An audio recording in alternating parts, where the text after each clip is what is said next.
இப்போ என்ன கதைன்னு கேட்டால் நாங்கள் கடந்த டிசம்பர் 24ஆம் தேதியிலேருந்து எங்களுக்கு வேலை நிறுத்தம் செஞ்சிருக்கு 8 தொழிலாளர் இருக்குது.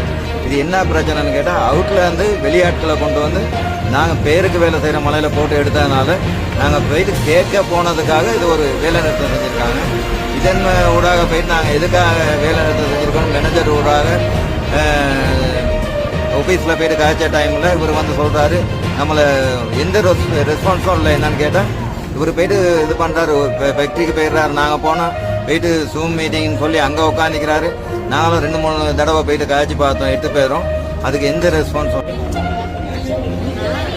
இந்த தோட்ட நிர்வாகம் வந்து வெளியிலேருந்து ஆள் கொண்டாந்து போட்டு எடுத்தனால ரெஜிஸ்டர் தொழிலாளிங்க வந்து போயிட்டு கேட்டிருக்காங்க. அதனால வேண்டி அவங்கள பிரச்சனை பண்ணி நிர்வாகம் வேலை நிப்பாட்டிருக்கு. அது விசாரணை 1 மாதத்துக்கு மேலே விசாரணை போயிட்டு இப்போ அவங்களுக்கு 6 பேரும் வேலை கொடுத்துருக்காங்க. 2 பேரை மட்டும் நிர்வாகம் வேலை நிப்பாட்டிருக்கு. என்ன காரணம்னு சொல்லி எங்களுக்கு தெரியலை.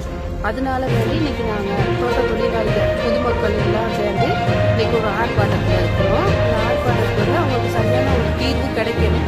கேட்டால் 8 பேருக்குமே வேலை கிடைக்கணும். அதுக்காக தான் இந்த அவங்களும் சத்தியாகிரக ஆர்ப்பாட்டத்தில் இருக்காங்க. இதுக்கு ஒரு சரியான முடிவு வர வரைக்கும் எல்லாருமே ஆர்ப்பாட்டம் தொடரும்.